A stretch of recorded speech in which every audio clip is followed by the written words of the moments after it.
Good morning, my friends. Welcome to your badass training. Today, I'm Marshall Berkshire, and I help codependents discover and create their happiness after codependency, specifically after narcissistic abuse. That is my specialty. That's what I help you do. That I help you do that in 3 specific steps. 1, I help you heal your trauma, return to your innocence, to your brilliance, to who you are, discover and know who you are, and then create happy relationships. So, if that's what you're looking for, you're in the right place because I can help you accomplish that. Before we get started today, I need to share this out to the community, which is your safe haven here on the internet. It's where you're going to find support and guidance. You can find tools. You can find guidance from me and from others on the same journey back to themselves and into their well-being and happiness. So the link is above on Facebook and below on YouTube, and you can also Google it. It is the Thriving Beyond Codependency community. There's almost 3,000 of us there today. So yeah, we got a community that's got your back in this journey. So let me know in the comments how you guys are doing. Also, if you're on YouTube, hit that subscribe button, and if you're on Instagram, go visit my bio, click the link there, and get resources, free tools, and join the community and more of these trainings. Today, because we're in the launch cycle for the relationship strategy, today we're going to be talking about the secret behind creating happy relationships. I am definitely not in the same category as other people who do relationship work, because I just don't approach it from a point of view of commitment. My journey in relationship was always oriented around commitment. You get into a relationship, you got to commit to it. You're dating somebody, you got to commit to them. The way I was raised, we were raised to, you date to get married. You date to commit, right? And that's really put an enormous amount of pressure on the dating experience and created a lot of, fantasies, created a lot of confusion. It boxed you in on options. It boxed me in on options. It didn't allow me to really understand the purpose of dating or the purpose of relationship.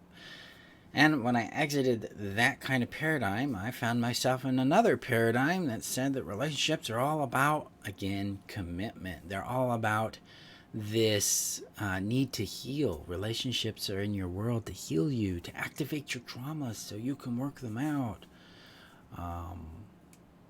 I also think that is patently BS. I don't buy into that.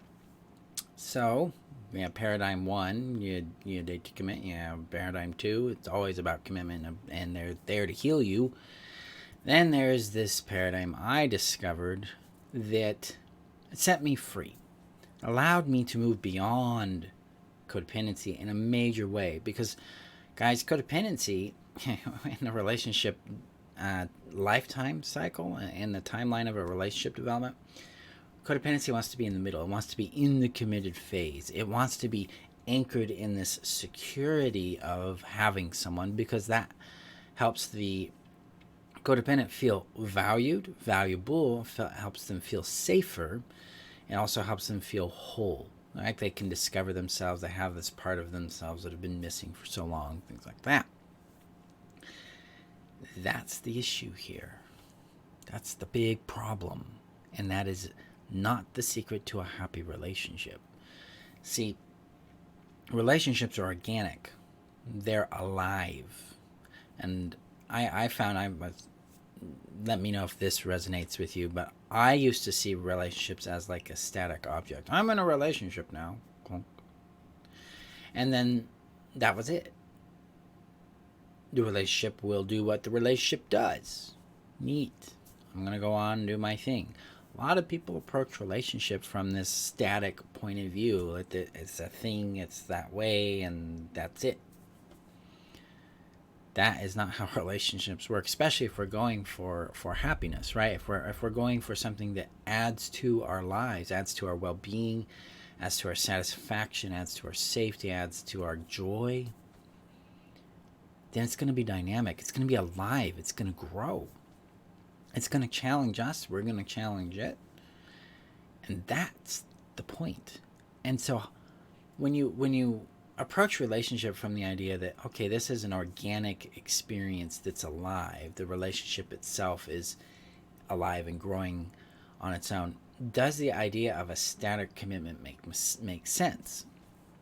And that, I know this probably sounds like, wow, Marshall's not into commitment.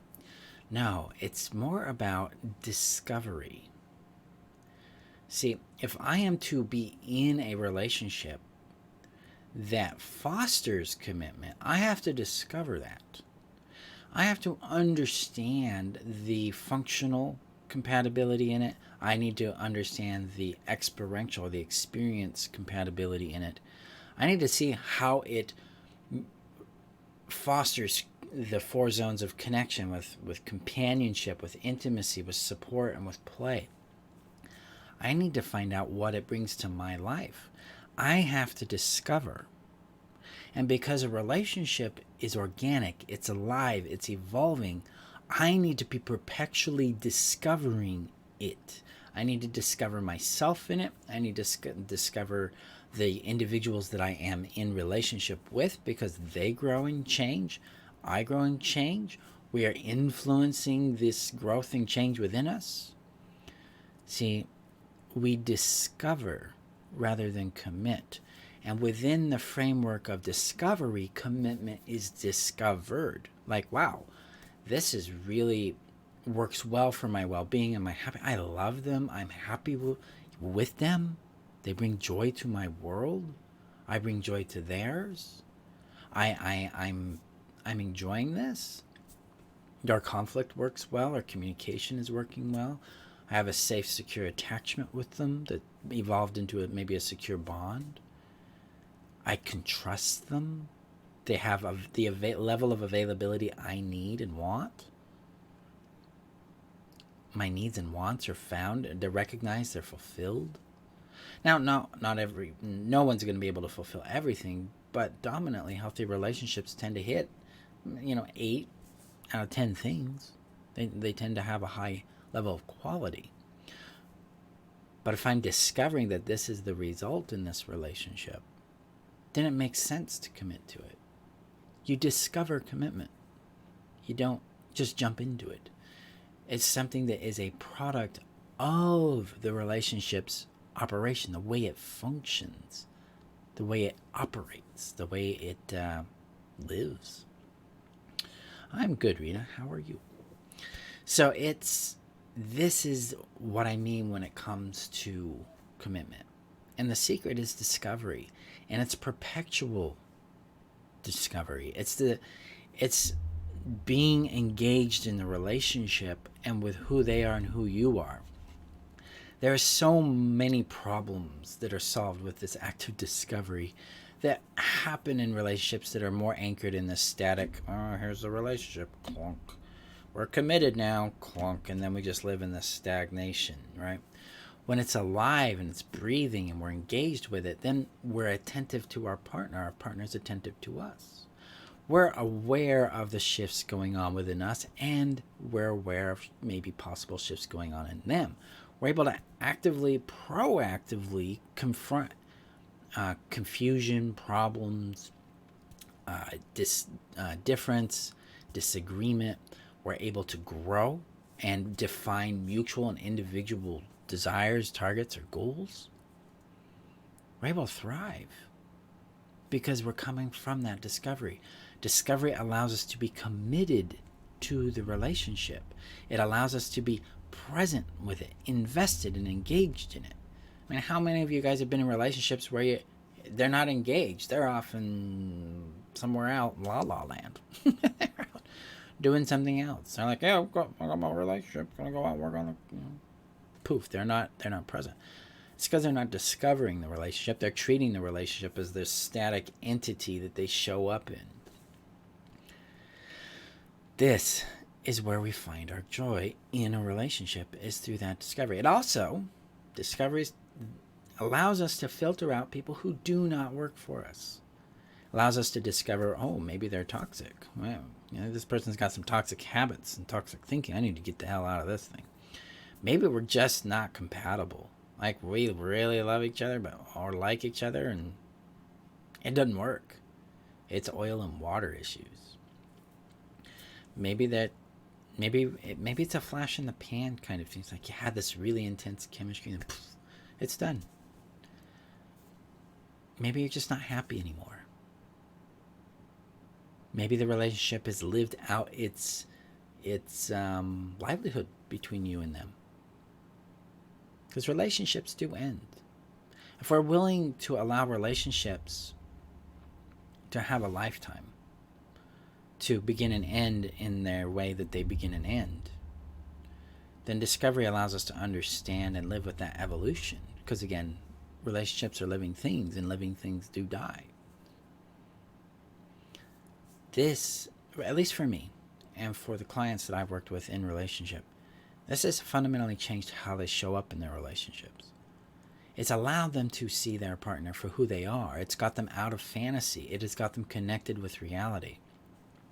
It has empowered them to challenge themselves and to challenge their partners, to confront what needs to change if there's going to be more fulfillment, but it's also empowered them to receive what is present in the relationship. It's allowed them to really connect and really thrive. I've seen it save marriages. I've also seen it end them. But that's because I don't come from a premise that relationships must be saved. I come from a premise that relationships must be honest. They must be clear so that we can make an honest decision, an honest commitment towards, to what we're discovering, so that we might find joy. And we, at least at a minimum, have a loving, honest relationship that we're not trying to compel ourselves or others into, which creates a lot of resentment and a lot of pain. So, that's okay, Rita. You're good. So, I want you to lean into that. Consider exploring the idea of discovering your relationships, whether it's a friendship, whether it's family, whether it's work, romance, whatever it might be, and see what you discover, what you find in your practice of allowing relationships to grow, to evolve, allowing yourself to grow and evolve in relationships, and allowing commitment to be a byproduct of discovery rather than the foundation for the relationship. Okay? There we go, guys. So, 5 days to the relationship strategy. I'll be teaching you 3 things that will help you create happy relationships. Thing number 1, the what and how of your compatibility. We're going to go deep on that and help you understand the 10 components of compatibility, the 2 types of compatibility, and then the experience of those things. 2, I'm going to help you discover other people, help you reveal living compatibility in a relationship, and then number 3, teach you how to grow the relationships that line up with compatibility, that bring you joy, and that have potential for you. So we start in 5 days. The link to enroll is above on Facebook, below on YouTube. Now, if you go there and you're like, I really want to enroll, this is like speaking to me, but that price, I just reach out. There are options to get you into the program. So don't worry about the price.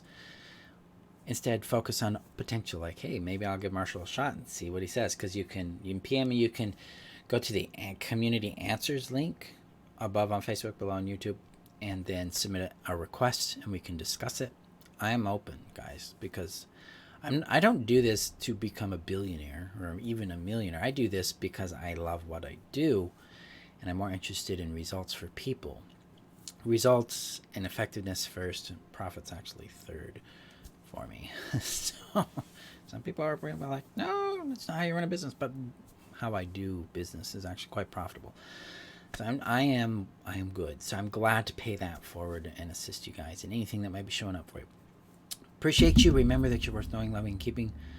And I will see you in our next training video. Have a great day, guys. Bye-bye.